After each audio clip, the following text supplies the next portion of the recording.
bum, bum, bum, Iran. Bum, bum, bum, bum, bum, Iran. Bum, bum, bum, bum, bum, Iran. Bum, bum, bum, bum, bum, Iran. What country's got a feeling really hit the ceiling? Bum, Iran. Bum, bum, bum, bum, Iran. Went to a mosque, gonna throw some rocks. Tell the Ayatollah, gonna put you in a box. Bum, Iran. Bum, bum, bum, bum, Iran.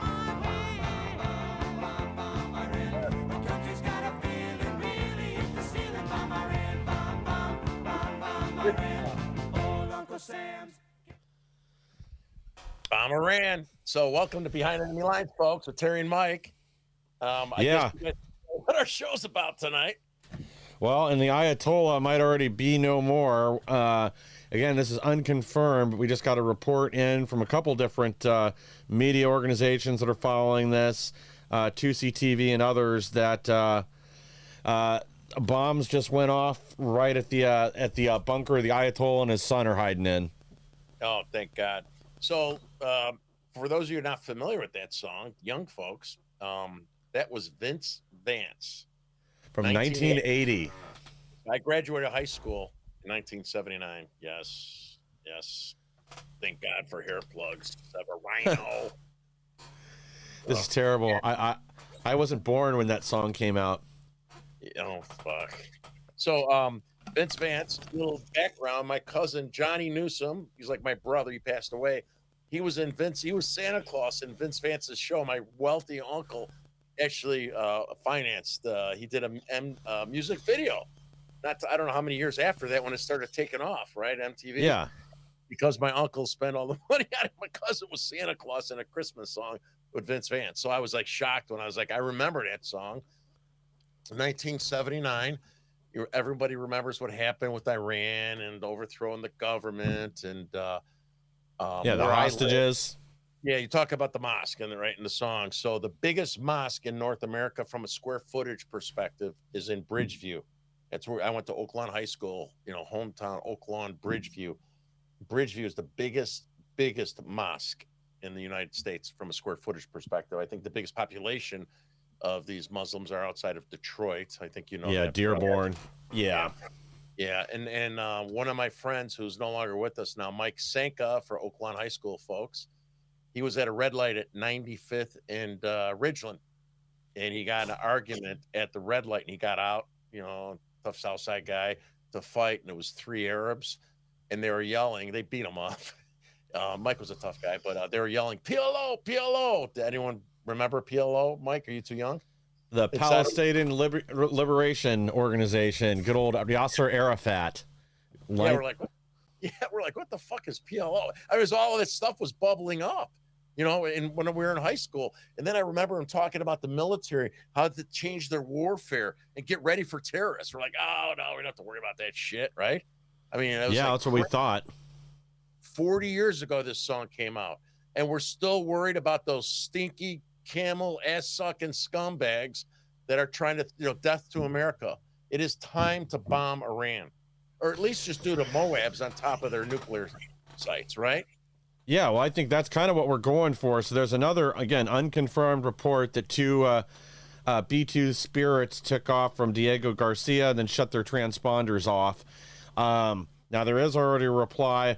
Officially, it's a training mission, but that may or may not be the case, and it's not like you can track them to figure it out. But they may be practicing for a run to drop these, GBU 57 bunker busters, because they need those to take out the last nuclear facility that's up in the northern part of Iran.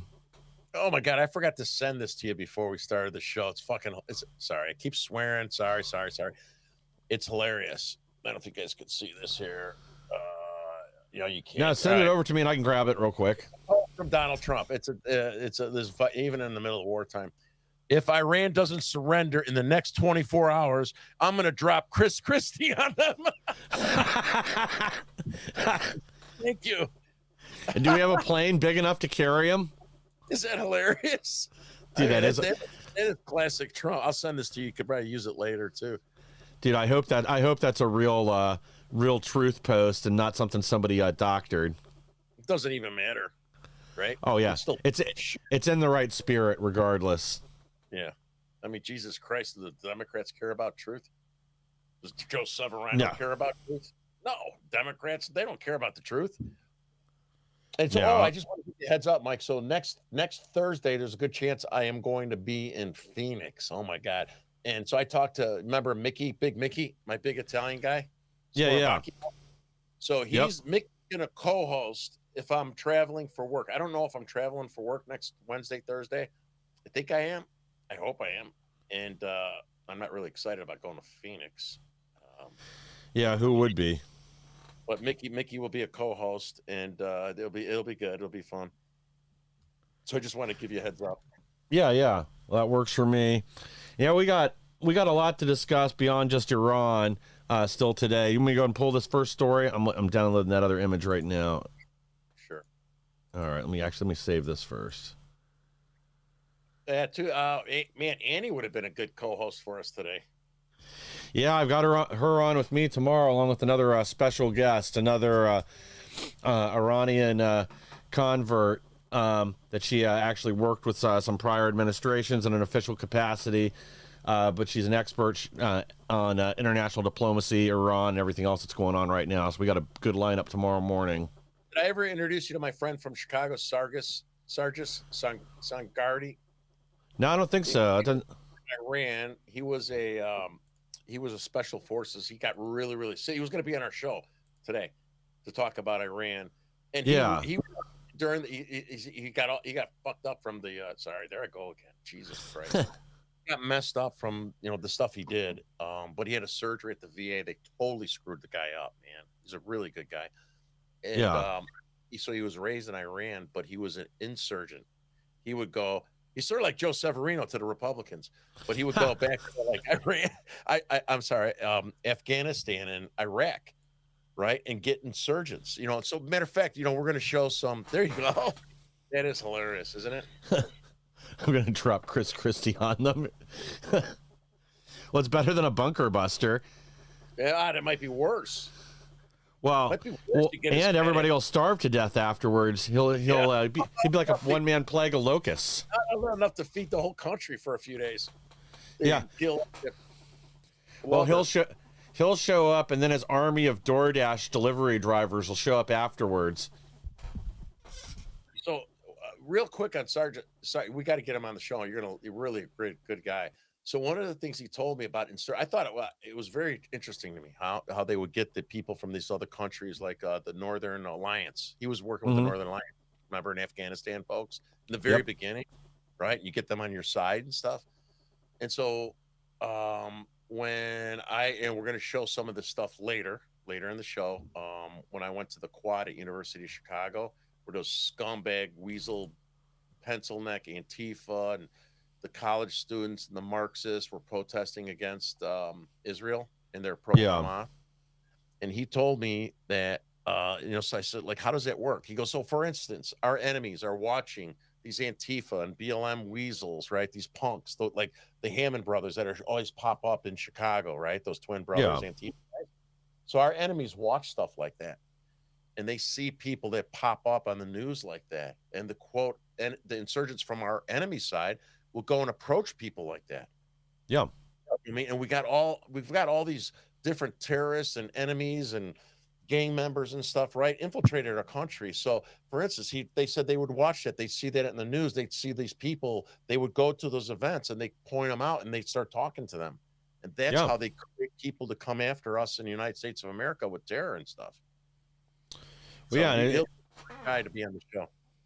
Oh, yeah, that'd be awesome. Especially, again, talking to somebody that's an inside expert that understands building an insurgency or counterinsurgency and the tactics that, we see the left using here to recruit. Yeah, Mike, when we did the event with Tom Holman, he was there. I know you met him briefly because a million people. But Tom Holman and them knew who he was. So it's not like, he works in something in D.C. and some think tank and stuff, too. So the Holman knew him. I didn't even have to say, hey, I was going to introduce him. And they knew, Holman and some of the other guys knew him. So we will definitely get you back on when you're healthy, buddy. Yeah, that sounds like a plan. Yeah, that's somebody Annie would like to talk to also, because obviously she's been glued to all this. I'm trying to look right now for updates or anything else that's confirmed. We got another rogue judge that's trying to.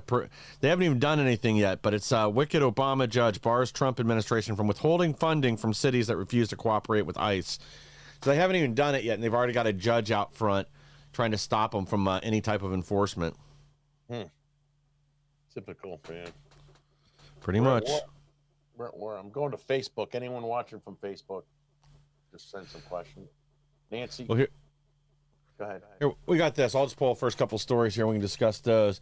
So some of these are from last night, but Iranian missile attack. Sorry, let me pull this up so I can actually read it. Sorry, it's tiny on my screen. Iranian missile attack hits hospital in Israel. Netanyahu vows to make tyrants pay. And then what would happen if Israel assassinated the Ayatollah?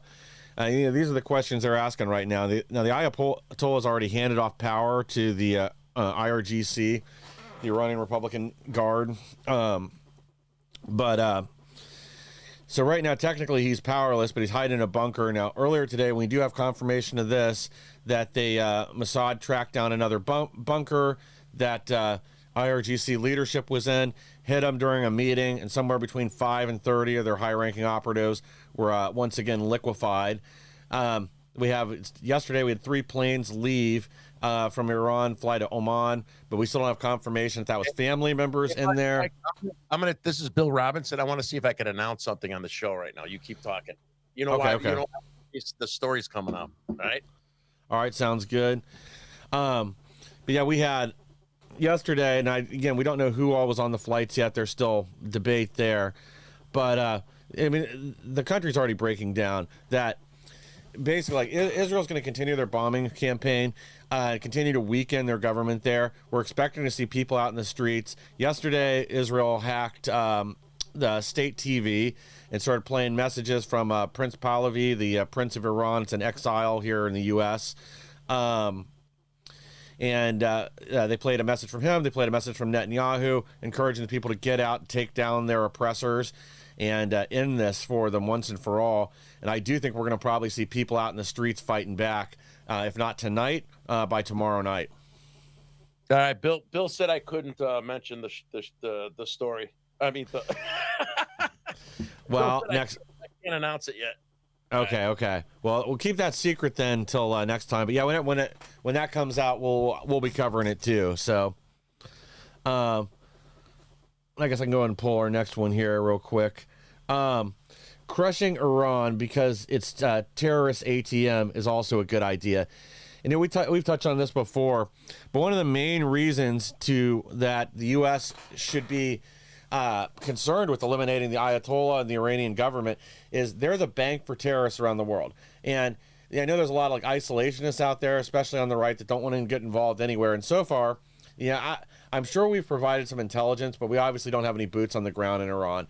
And I don't think we're going to. I don't think we're going to have to. I think it's going to come down to using some.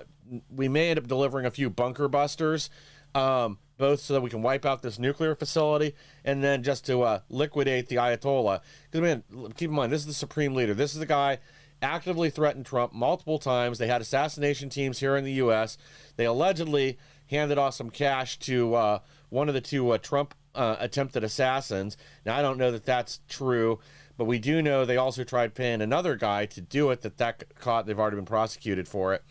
But these are bad people. They don't just make trouble for us and for Israel. It's everyone around the world, and especially in the region throughout the Middle East. Iran is the financer of not just Al-Qaeda, Islamic Jihad, Hamas, Hezbollah, numerous terrorism groups. And even the ones that aren't under their thumb, they're the bank and the clearinghouse. That's how they're getting their money. It gets laundered through Iran and financed out to, and then sent out to them, or they send out equipment, recruiting. They are the linchpin of this network, and taking down the people in charge that understand how to run all these things and how to hide it from the West. Getting rid of that institutional knowledge is also extremely important. So the more of these cocksuckers that get bombed by Israel, the better off we are. And frankly, we ought to just let them finish the country off. There's no reason for us to get involved on the ground. But if we do have to deliver a couple of these bunker busters for them, I really don't have a problem with it. Yeah, big deal. And so, Mike, because I got the worst memory in the world. Today, was that you who told me about why the drones were released when they were, or was that somebody else? It must have been somebody else. So get this, because I thought, oh yeah, it's my military buddy. Jesus Christ. Okay. Yeah. When I talked to him, my buddy that was sick. So get this. You know why they released the drones when they released them in Iran? No. Because it was shortly after it happened. So when they did it, when the Russians were attacked by Ukraine, remember? Yes. They released them. So Israel knew that. Israel's like, holy shit. This is what he told me. He confirmed it, because he's in those circles. They had to do it that quickly because of what happened in Russia, right? So Okay. Ukraine they did the exact same thing, and they're like, holy shit, I'm not, he didn't say that, but he's like, they had to release them, and the Mossad guys and stuff, they had to do it right then and there because they felt like, oh my God, now that they know this can happen, they're going to start going out looking, and Israel was working on this for a long time. And then once, I don't know if there was a connection. I don't think there was, because that would have leaked out. But once Ukraine did it to Russia, Israel had to do it to Iran because they felt that, they're going to learn from that and start looking for, the same concept that was applied by the Israelis to Iran. That's awesome. Well, there's a rumor floating around that they might have a second batch of drones in country. There was 1,000 to 1,200 of them is what I've heard. But that also could just be propaganda that they're putting out, too, to keep the IRGC looking in the wrong direction. That's another thing people need to... Can we get one of those to go to Old Mill Road in Lake Forest, Illinois? It probably doesn't quite have the range, but maybe. Okay, put extra batteries in it. Sorry. Yeah. Go ahead, Mike. Yeah.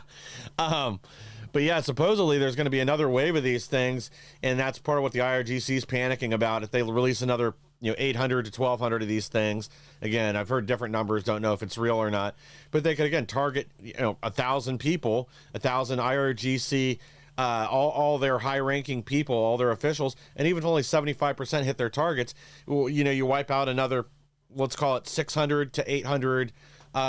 High value targets and just decimate their military. I mean, a lot of these guys are literally hiding out now. They don't even have people to appoint to some of the positions because nobody wants them because they know it's going to put a bullseye on their back. Yeah. You know what? Again, we run out of time, right? So I saw this morning before I ran out to work, they're talking about how the stealth bombers go and how these Moab bombs and these bunker busters work, and they show bombs, and they have one go off first, right, and then it blows up like 200 feet down into the earth. Then as they get closer, the second one goes and it follows the other one through GPS coordinates, and it goes down and it finishes it off from the 200-foot hole that's left from the first bomb. Yeah, because they're saying this guy, the Ayatollah's 300 feet below ground in a concrete bunker. Well, we've got 8 of them in the area, so I'm sure they could drop more than 2. If they sent, say 4 over there, you can completely eliminate the entire bunker complex that they're dropping them in one after another, like a bunch of nails. And I'm sure we've got the capability to do that, or drop in 2 bunker busters and then a couple conventional Moabs. And sorry, go ahead. Yeah, we ought to just drop Archie Bunker out there, and it'll scare the hell out of them. Yeah. Or Chris Christie, but then again, that might be considered a war crime. Yeah, right. Yes. Well, we got some other stories even outside Iran here. So, suspended pro-Hamas student group holds teach-in to educate UW's realize. So he wasn't anywhere near where the shootings occurred. He was there, yeah. He left, went home, and when he found out the media was there, he pedaled his bike back so he could get an interview. But, oh my God, but sounds like yeah, exactly. Wanted to make himself part of the story, pretend to be a part of what happened. Yeah, pretend to be relevant. Exactly. But yeah, that's who these people are. I'm gonna see if I can find my favorite picture of him. What's that little shit's name again? God.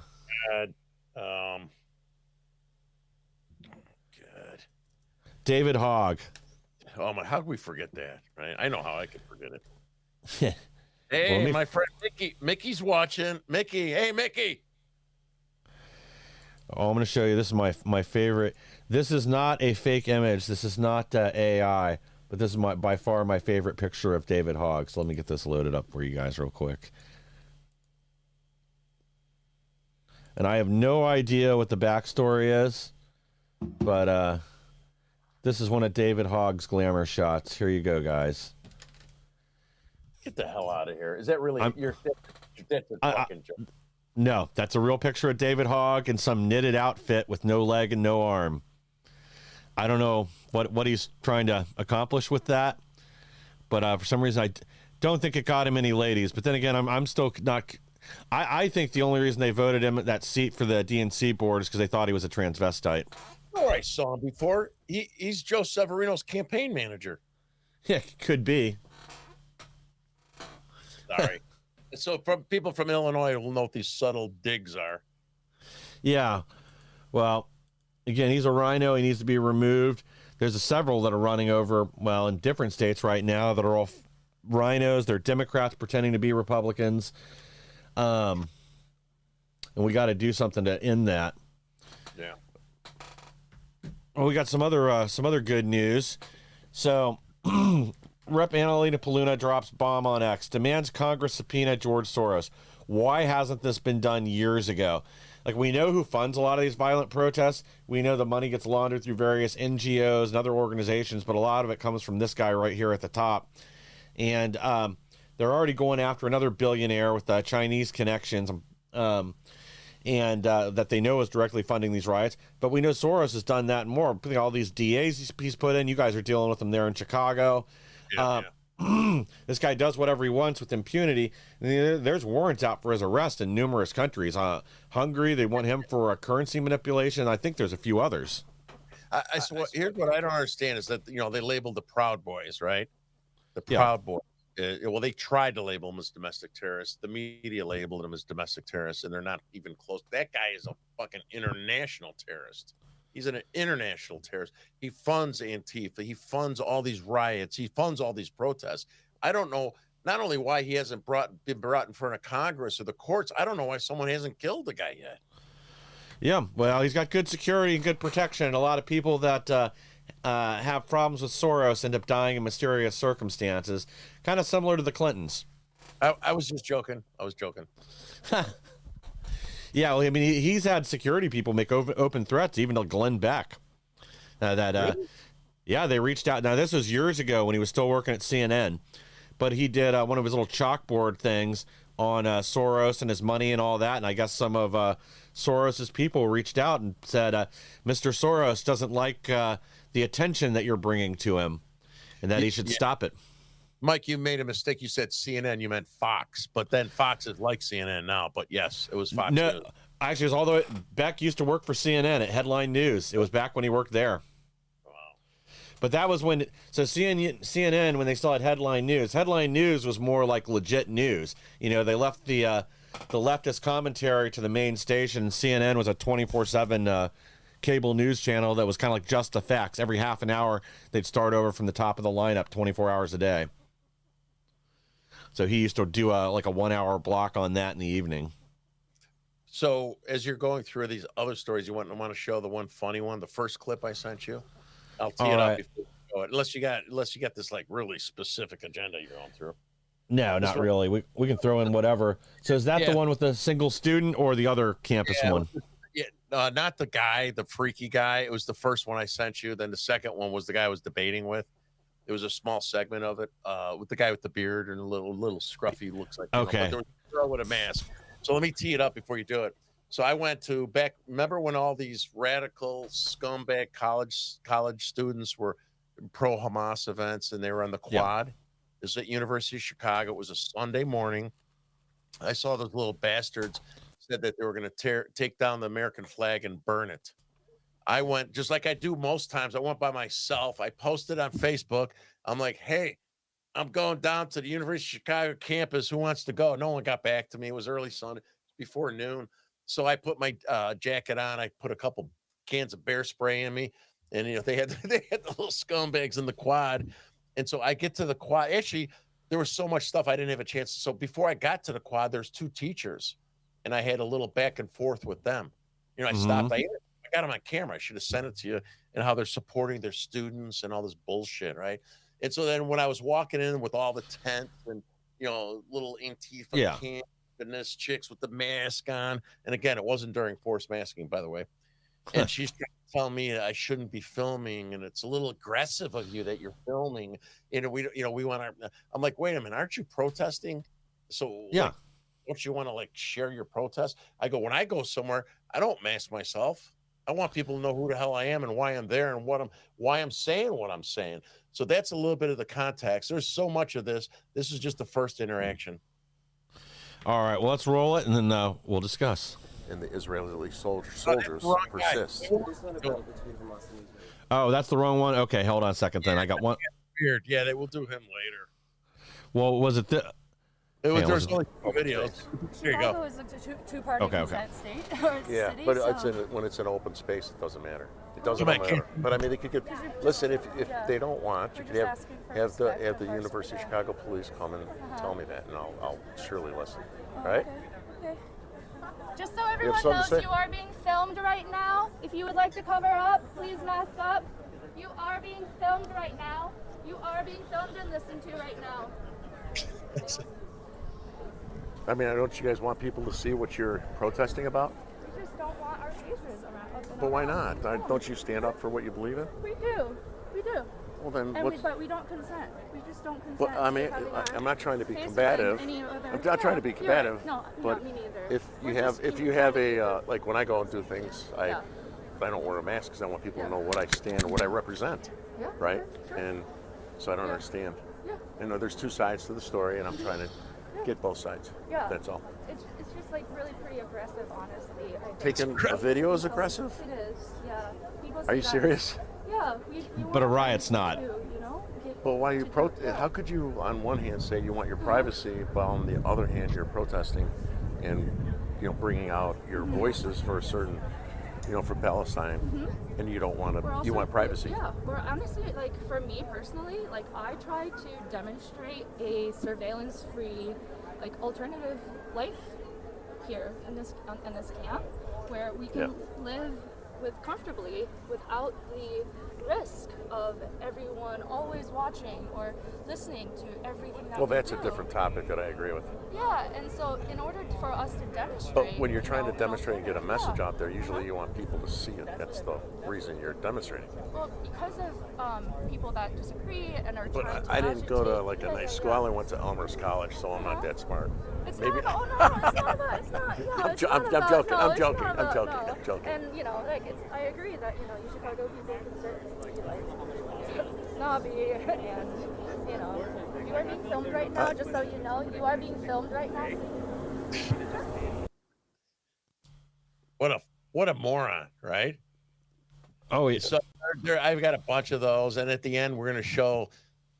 Nobody wanted to debate me, and then I got that guy at the very end. We'll show it later, right?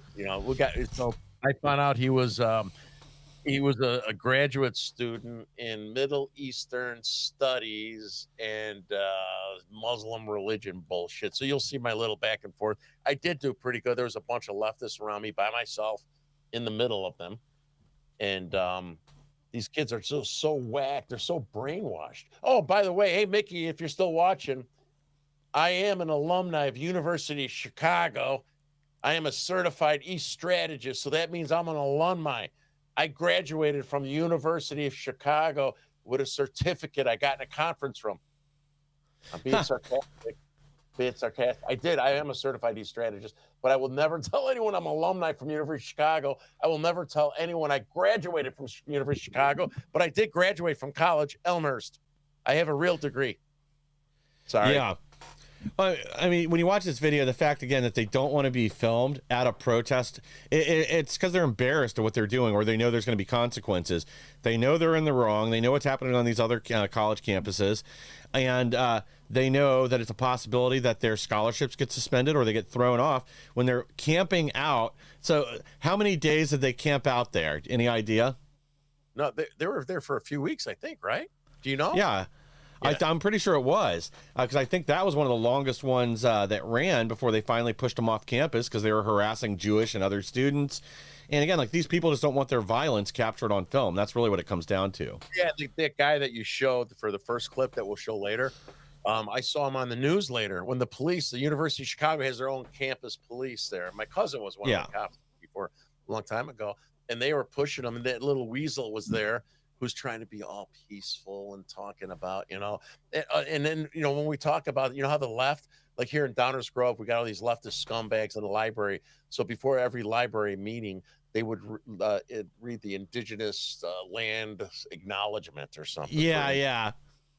And so we talk about indigenous people and how important they are, right? Well, the Israelis are considered, before the Palestinian Aknads, are the indigenous people from 2,000 years ago. I looked, Well, yeah. but all this other crazy shit happened in between. And that guy I'm debating with, he's talking about them. I go, wait a minute, you started in 1945. You got to go back 2,000 years, buddy. I mean, you're going to stick up for indigenous people or not? Yes or no? Well, you know the whole reason that the Muslims claim Israel, right? No. So Muhammad flew there on a unicorn, and Allah told him that was their divine right, that they were destined to own what we know today as Israel and the whole that whole region in the Middle East. So they were never there until during the Crusades, until the Crusades started, when they went over there, attacked everybody, threw them out, then started attacking Christians that would go on pilgrimages to Jerusalem. And then that's when the church got involved and raised armies. And then that's when the Crusades started, and it was back and forth there for hundreds of years.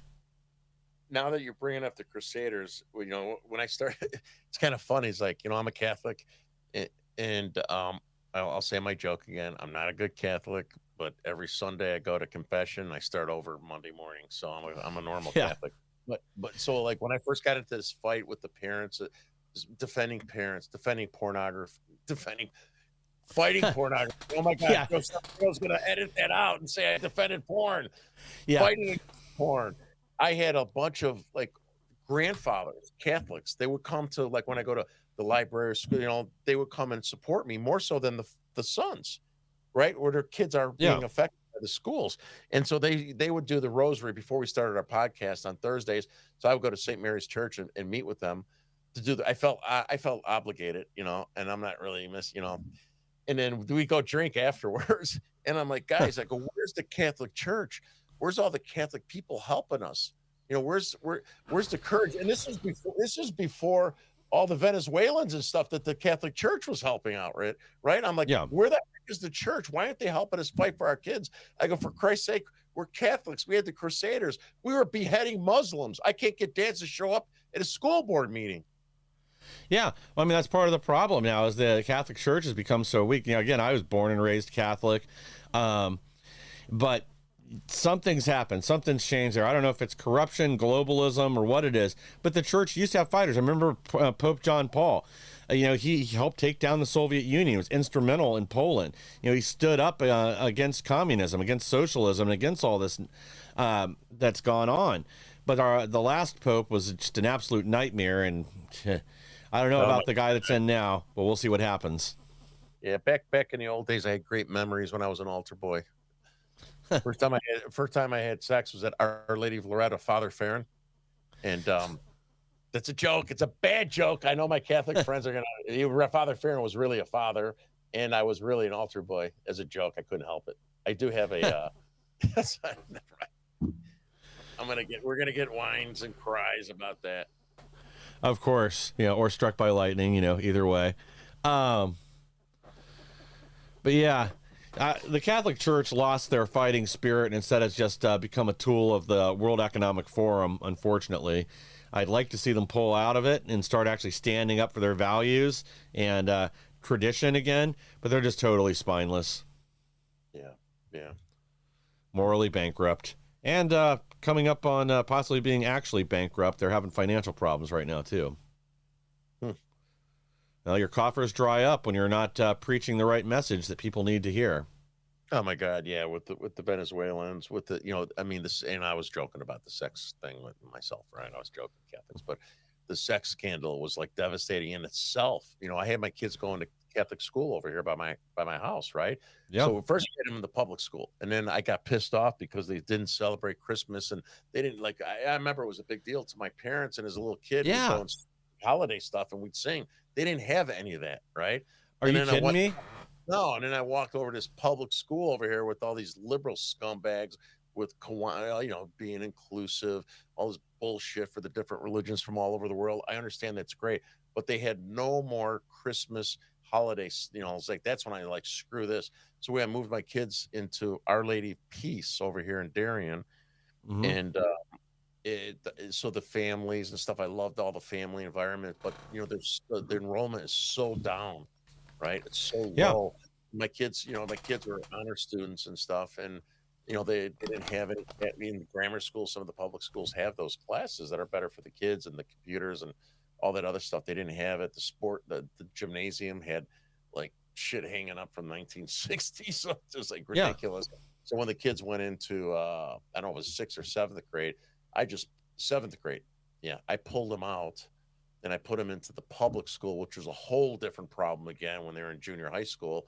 But then, Yeah. unfortunately, in 8th grade, all their friends that they made at the Catholic school had to go to a different school because the Catholic Church shut down their school when the kids were going into 8th grade. Yeah. Yeah, and a lot of that's happened around here too, and it's because again, they don't stand for anything, and then people go elsewhere. And a lot of the schools, like my next door neighbors, their kids were going to a Catholic school. Now, a couple of their older ones still are, because they have another one here that doesn't do like the kindergarten through 4th grade or something like that. But they couldn't find other schools, so they homeschool their younger kids now. They're doing one of these pods.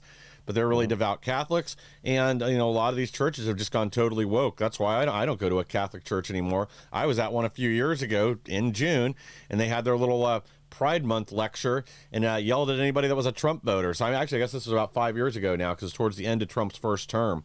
And a bunch of us walked out. There were probably 15 families that just walked out of the church when we started going after the mean Trump voters that wouldn't that wanted to build a wall and keep immigrants out, and we're going after the gays. We're pushing back against Pride Month. But if you're going to get lectured by the priest over something like that, then you're in the wrong building anyway. Mm-hmm. So back to Iran. Yeah. You got to know about what's going on with the oil. Or I know you're a wealth of information, especially because of Annie, and you do these shows every day, right? Oh yeah. Or anything about? I know I think we bombed some of their oil facilities. Is that true? Yeah, I know that Israel hit some of their oil production facilities, refineries yesterday, and probably more now. There's also like fewer ships going through the Strait of Hormuz. That's delaying oil deliveries to Europe. But they're all concerned that Iran's going to start attacking more ships out there again, or use the Houthis to do it. Now, it does look like those stealth fighters that took off are not headed to targets in Iran. I just saw some updates there. Let me see this, because Trump's still saying that there is no strike, but it may happen within the next 2 weeks. So I don't think it's happening tonight, but I could be wrong, could be surprised. Mm-hmm. Otherwise, I don't have any other confirmation yet. Like I said, there is a rumor that they bombed Ayatollah Khamenei earlier, that Israel did, but I don't see any confirmation there. Israel said they are going to assassinate him, though. And that's from Zero Hedge, it looks like. Let me see if we got any other. Yeah, well, you're looking for something else. Mickey is like Harvardish. We talk about Harvardish. I kind of have a Harvard degree. I'm going through some of the Facebook posts here. Kim, corruption. Kim Ketterman. Shane, don't degrade Harvard. It's too late. It's too effing late. Yeah. The guy already downgraded them. How the rankings of the top schools? Harvard is now down to 25. As soon as they found out he was a graduate alumni. Kim Ketterman, God help us. I got some good news on a different topic. Yeah. Illegal immigration population fell by 1 million in the first 5 months of Trump's term. And this comes from the Center for Immigration Studies. So shout out to Todd Bensman over there. Oh, I know Todd. Yeah, I know Todd. He's been on the show. Yeah. Oh, yeah, that's right. Yeah, we've had him on a bunch of times, too. He's a good friend. And that comes from his organization. So if somebody's tracking it, it's definitely them. So those are probably good numbers. Yeah, he's a good guy. I saw this morning that for the whole southern border, it was a historic number ever. 95. They encountered 95. That was the lowest. I thought it might have been less than that, but they said that was a historic number this morning, 95. That's insane. I mean, the fact that, well, they've said that like illegal crossings at the border are down 96% since Trump took over. So there's basically nobody showing up. And then you got the, Washington Post can't figure out why there's not much fentanyl coming in right now. Well, it's because the border's finally shut. I mean, they're still sneaking some in. Like I saw this morning, they just they found a tunnel under the U.S. border with Mexico. It was 3,000 feet long. So they just blew that up this morning, closed that down. But who knows how much stuff came through there. Oh, today Rodney Scott was announced as the head of the Border Patrol. Right. So you nice. met Rodney. Remember? Yeah, I remember. Moment we hosted an event. I posted it on Facebook and Twitter. We hosted last June. Yeah, it was last June. Holy shit! Oh, that's right. That's and Mike. We filmed it. And, we forgot to tell everybody happy Juneteenth. Today's Juneteenth. I'm still not quite sure what we're celebrating, but it's a federal holiday. My man. Amen. That's right. So a year ago we had Border 911 Tom Holman before we knew Trump was going to win the election, right? Yeah. And then we had Eric Carter. We had Rodney Scott, who was he had to go through the congressional approval and all that shit. I was wondering why it took so long, because I knew before I wanted to have him on the show, and then he said he can't because he's got to wait for approval. And this was like before Christmas. Yeah. Matter of fact, yeah. Well, they were already going through the process, being vetted then. And yeah, you had Victor Avila there too. For those in our audience that doesn't recognize that name, Victor Avila was the guy whose partner was shot and killed by the guns that Obama sent over the border through Operation Fast and Furious, Eric Holder and the rest of them. So that was how they uncovered that whole plot, because he was shot with killed with weapons that came over that Obama sent down to the cartels in Mexico and lost. Yeah. But yeah, it's a good group of people. Now they're all in the right places. We got Holman out there making the left's heads explode, and Rodney will do great running. You said he's now going to run ICE or Border Patrol. Border Patrol, and then Sarah Carter was Border 911. She was in at our event. Sarah Carter. Yeah, from Fox News. No, but she's got a position now. Oh, does she? I thought she was still at Fox. No, she's a position. Oh, I talked to her a couple months ago about something else, and I thought she may. Yeah, she was gonna come to the from the border to the event you were at, for the border of our backyard. She was gonna come, and she was appointed. She was appointed right before that. Oh, okay. Yeah. I didn't know that. I thought she was still over at Fox. Yeah. Well, I don't watch any TV, so I guess that's why. Let's see here. I'll look that up. What else? We got a few unrelated stories. Well, we got one other that ties into this, so I'll pull that up real quick. We got IRS vows to trace money and disrupt any financial networks funding Los Angeles anti-ICE riots. And they've partnered with the DOJ, and they're going to look, first of all, they're going to look at all these NGOs and 501c3s and other groups that were handing off equipment. Because, like, for example, there was one that their stated purpose is to provide medical care for homeless people, but they handed out an estimated $180,000 of these, whatever they were called, the cyber whatever respirator things that go on people's face, the big face shields. Those things cost like $180 a pop, and they were handed out over thousands of them. Yes, they caught that guy too that was handing them out. Yeah, they got him on tape. Well, they're looking into his charity now, because their purpose is supposed to be to provide medical care for homeless people. And then they're out there at this anti-ICE protest handing out riot gear. So that's misusing their funds. That's also lying to any of the donors about where their money is going to. So the IRS will probably strip their tax status and get them to talk. So what NGO handed off that money to them? And then you work your way further up the chain until you get all the way to George Soros himself. Hey, Nancy Gallo, you're usually watching. I haven't seen any posts from you. You're going to find this really ironic whenever you do watch this. Sarah Carter, who I know now, and we know her from when I had her in Chicago and talked to her in exchange. She was supposed to come to my other event in Chicago as well. So Sarah Carter's new job is Trump's drug czar. Who the hell would have thought? Terry Newsom. That's awesome. It's like crazy. What 180 degrees from 1980. Well, You know, people change, and you know, you've turned your life around, done a lot of good, so it makes up for it. We got this too. Your tax dollars at work. How California funded its own riots. $73.6 million in state money flows to groups behind LA violence, and this includes money they took from the police and then handed over to, again, NGOs and this other the Mexican version of BLM. I have a mental block on what their name is, but yeah, the city funds went directly to a lot of these groups that funded the riots. So and right now they're begging for a bailout. They want money from Trump to go pay for over $1 billion worth of damage that they essentially caused themselves. Yeah, screw that. It's MLM, Mexican Lives Matter. Yeah, something like that. I don't know. Let me see if I got anything else interesting here.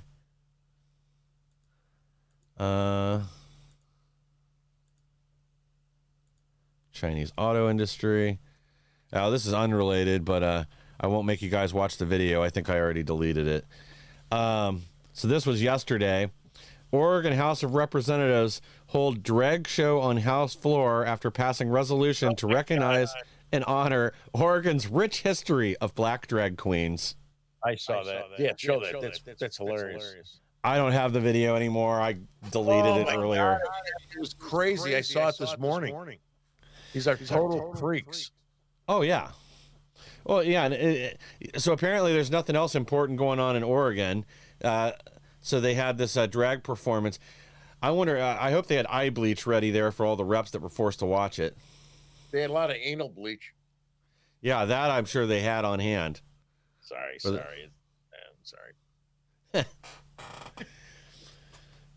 Yeah, that's the important stuff going on in the world right now, besides the whole issue with... We got to do one of our little commercials, buddy.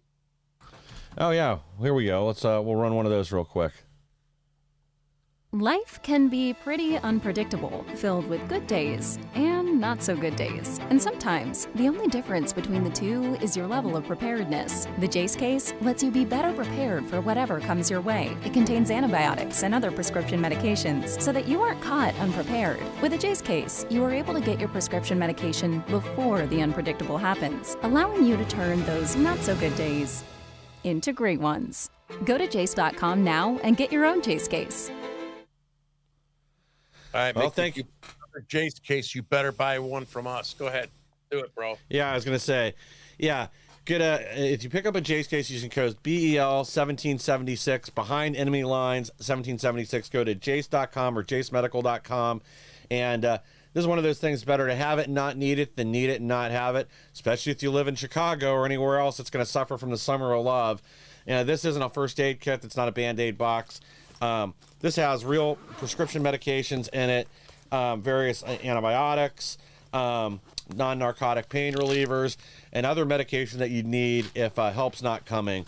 This is a way to protect your friends, protect your family for a variety of situations, or even if you travel internationally, it's a good idea to take something like this with you if you're somewhere where you can't necessarily trust the hospitals and you get sick. Again, it's inexpensive. You'll get an additional discount if you use code BEL1776. Go to jace.com or jacemedical.com and protect your family today. Is there any Cialis in that thing? You know, you probably have to pay extra for that, but you can add other drugs to the kit, and I don't know if that's on the list or not, but we'll find out. Because they do a 1 year supply. So, you know, if you need a year's supply of Cialis or whatever else, Viagra. One. Well, they'll do up to a 12-month supply of whatever of a necessary prescription medication. One lasts 12 months. I just need one. Oh, well, in that case, you're good. You know, they'll probably throw that in for an extra couple dollars. But yeah, you can customize them, and they got a variety of other kits together too. So if you got a family that, say, like a family member that has really bad allergies, maybe they're allergic to bees, you want to have a couple extra EpiPens on hand. They'll send those with them. You got EpiPen? They got Did you say they have Epi? I thought you're like the story about EpiPens. I remember they were ridiculously expensive. Did they come down? Yeah, the name brand ones are so that's actually kind of an interesting story on its own. So they were like way overcharging for them. They were charging people like $600, and I'm female CEO is a female CEO, or so I remember, right? And yeah, I think so. Because so what's her name? She's going to jail right now for various financial fraud. She might be in jail by now. Yeah. But yeah, they were like like they are more expensive to produce than like a lot of other items because the needle itself needs some special tip so it can cut through your clothes and still inject the medicine. But they were charging like $600 and some odd for these things, and they should be more like, and sorry guys, and somebody in the audience will know the right price, but they should be closer to like $100 or $150. But yeah, they were just gouging because they have a patent on it that doesn't expire for like 30 years. The drug's just epinephrine, and you can get that in a syringe, but the deployment system is what they were charging for, and just ripping everybody off. People that really need it too. Well, we got the same thing going on with a couple insulin companies too, but that's why we can thank. We got RFK Jr. up there right now, and he might be making some serious waves here soon too, because he's threatening to cut off pharmaceutical companies' ability to advertise. People forget Big Pharma wasn't allowed to run ads on cable TV until the 90s. You could only run ads for over-the-counter medication, not prescription drugs. It's funny you mentioned that. It's like there's so many pharmaceutical commercials that are on TV. Right? I mean, it's crazy. And go ahead. And if you cut off that, so that's the mainstream media's lifeline right now. It's pharmaceutical advertising. 24% of their commercials are from Big Pharma, but it makes up 60 to 70% of the budget for CNN, MSNBC, and the rest of the dinosaur media. I have, the stage 4 prostate cancer I had. God, it was like 10 years ago. I was seeing one of those commercials. There's a kind of like this class action lawsuit for Zantac. You used to take and I took that back in the 80s, and I started when I was really young, when it was when you had to get it from Walgreens, because of the lifestyle I lived. I was on so much stress and stuff, so I was one of the early users of it when I had to get a prescription, and then they ended up saying it caused prostate cancer. That's one of the many cancers, and nobody has prostate cancer in my family on either side. Like that. And so, like I saw the commercial. I'm like, I'll sign up for this stupid thing, right? But and so fast forward 10 years, Pfizer settled, and another pharmaceutical company I didn't even know settled, and they're going after Walgreens, which I think is ridiculous. With Walgreens, just like the opioid crisis, Walgreens is a customer of mine, and with the opioid crisis, right? So Walgreens does not approve opioids, nor do they approve Zantac. Nor did they force me into taking it or try to entice me. I went there. My doctor prescribed it. The FDA approved it. The doctor prescribed it. So why are they going after Walgreens, right? Even for the opioids crisis, they don't write the scripts. They don't approve the drug. It's kind of a mess. I'm glad they're in it. I don't know if I'm gonna get any money from that, but I did get, I don't know, roughly $100,000, but shit. But the lawyer gets 40%, and I had, two rounds of prostate cancer. But thanks for the case, because I could get my Cialis in there and it'll fix me. But, there you go. Tie it all together. But you're right. Like Walgreens shouldn't have any responsibility for the effects of the drug or any whatever. I mean, they're just there to dispense it, to sell it. Even the pharmacist they have on hand is only there to answer problems and questions. Maybe if they notice that two drugs are going to have a bad interaction, to stop the sale. But their job is just to, hand the product out to the customer. They don't write the prescriptions. They weren't involved in manufacturing it. So I don't understand how they'd be liable in any way for it. But that's ridiculous. Yeah, it doesn't make sense. Well, that's a lot of the world today. Well, what's next? We're almost out of time. We started a few minutes late. Yeah, well, the only other thing I've seen is Trump's meeting with Bannon right now ahead of key decision to attack Iran. Oh, you know what we got is that liberal. Oh, yeah, the video. So as I walked around, I tried to get people to debate with me. Nobody wanted to talk to me. And they got this guy, and then I asked, they all got around me in a circle. I don't know if you could really see it in this video, but and I'm like, all right, what'd you go to school for? And he's like, Middle Eastern Studies and Muslim religion. I'm like, oh my God. I went to junior college for 12 years. I'm screwed. This is a little sad. I did really good, actually. I did, for the whole time. It was like a 22-minute segment, but we just edited a little part where you'll listen to this liberalism defense of the Hamas scumbags in Palestine. And the Israeli soldiers persist. But it's not a battle between Hamas and Israeli soldiers. So first of all, every single Palestinian faction in Gaza, granted it's a small territory, but there's multiple factions. All of them are united in fighting off the genocidal assault. And all of the Palestinian people, broadly speaking. Yes, some are trying to evacuate for safety concerns, but this is a war on the Palestinian people who, for example, Smotrich, Israel's finance minister, and a very influential person in the settler movement, has said Gaza is a population of 2 million Nazis. Benjamin Netanyahu, this means the civilians, the children, are included in the Nazi category. They say we're fighting Hamas, but then they define Hamas to mean every single man, woman, child, infant in the territory, which is why Netanyahu said this is a war against Amalek. If you're familiar with the Hebrew Bible. What's your major? I'm curious. Is it literature and religion? Yeah. Okay. Yeah. Amalek is a very like this is a reference that catches quickly in Israeli society. It's a reference to the Hebrew Bible, a tribe that had aggressed in some way on the ancient Israelites as they're roaming. Yeah. And so the command is given: leave no man, woman, child, infant breathing. And in fact, don't even leave the oxen breathing, lest anyone later say, "Who did this belong to?" And someone remembers the name Amalek. So he says, "This is a war against Amalek."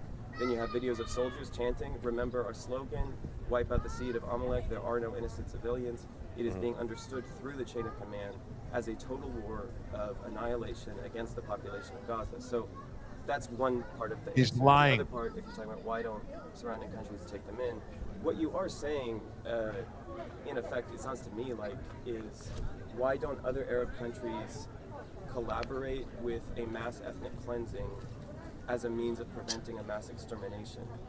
Now, a mass ethnic cleansing is, I suppose, less terrible than a mass extermination. Both are hideous crimes, and there is no basis whatsoever if the idea is Israel, wink, wink, will let them back in afterward.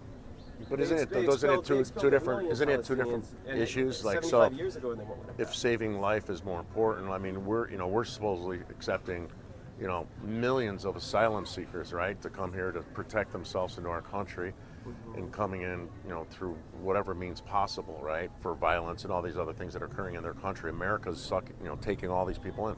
So I don't understand why, if all this violence being done by supposedly by the Israeli soldiers, and they're not, the people of Gaza are not being used as shields and all those things, why wouldn't first preserving life come as a priority, and then worry about addressing the other things afterwards if you want to save children and women and so forth? Well, because two things I would say. One is, I think it's very true that, for example, part of how Hitler was able to get so far along in his Final Solution program was because European states, and even the US, refused in significant part to accept Jewish refugees.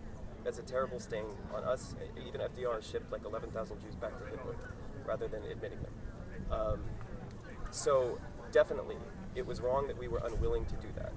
But that does not make it the case that if we had the power to disarm Hitler, that would not be the better move than allowing Hitler to mass expel European Jewry and keep giving Hitler weapons, which is the situation that we're sort of talking about. Because it's our government, even Israel's defense minister has said we can't carry this out So Israel's Hitler. for a week without U.S. course. provision of weaponry. It's completely dependent on the U.S.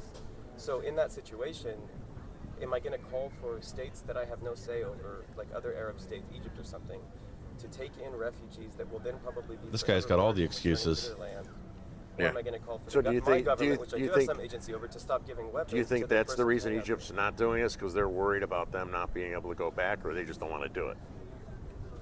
Well, I know why they don't want to do it. I mean, do you think that's the truth? I could understand why your perspective on that, right? Why you're telling me that as a justification not to relocate them, but do you think that's really Egypt's reasoning? Is that government? why would Sisi is an asshole. I have no idea what his motives Yeah. are. If you're talking about the right. government, but I mean we're back to the sort of stupidity of the Israeli strategy thing. He didn't answer my question. The proposal that Israel course initially not. was working on was, okay, we'll just expel all of the Palestinians from Gaza into the Egyptian Sinai. Again, pretend you don't even care about Palestinian life. That's not even a moral factor in the equation, just from a strategy perspective. Okay. I don't. So now you have 2 million people Pretty much. who are, of course, furious with you because after they've already been expelled, crammed into the Gaza ghetto, massacred periodically, now they've been expelled again, many of their people exterminated on the way out, and now they're sitting on Israel's southern border, much larger, much easier to get weapons to. What do you think is going to happen? Like, this is Israel's grand plan for avoiding another October 7th, is expelling people for the 4th time or something onto a massive border where it's easier for them to get weapons. Yeah, so there's one thing that I agree with you that you didn't mention is I don't know how they were able to get in October 7th without this. They're supposed to be the best military in the world. That's one thing I question. I'm obviously on the other side of this debate, but one thing that I do question is how this powerful intelligence organization had no clue guys were flying in gliders and all this other stuff, which is the one big question that I have personally, even though I'm on the other side of the debate. I mean, I think that they really thought that they had their strategy of periodic massacres had humiliated, degraded, dispirited Gaza to the point that it could just be ignored, left to sort of languish in perpetuity while Israel carried on colonizing the West Bank, which it cares much more about. And the ghetto just stays crammed, the population grows, but periodically we, mow the lawn, take some people out of the picture. And I think that they really just didn't think it was a serious situation, and they were wrong. And they had advance warning also about that. Well, I thank you for. I'm not here to be confrontational. I want to hear your story. I'm on the other side. That's enough of him. I could pretend I'm smart when I need to. That was a good interview because you got him to talk, and again, reveal this level of propaganda that they live under. This is total delusion. And again, portraying these Palestinians as some peaceful heroes just trying to defend their land. I mean, at the end of the day, they have numerous terrorist attacks come out of Gaza for decades now. There's a great guy named Itamar Marcus, and he's gone into a lot of their grade schools in Gaza and in Palestine, and shows we might have a sports hero or somebody else that attended a grade school, their picture up on the wall, they'll have their story, everybody will know it. Well, they have terrorists on their wall. He goes into one school, they have some 14-year-old girl that blew herself up on a bus and killed 50 people. They've got another guy that went on a stabbing spree that was 10, 11 years old, went over the border, had the knife in a backpack, killed a couple Israeli police officers, and then went after civilians, and eventually they had to shoot him and put him down.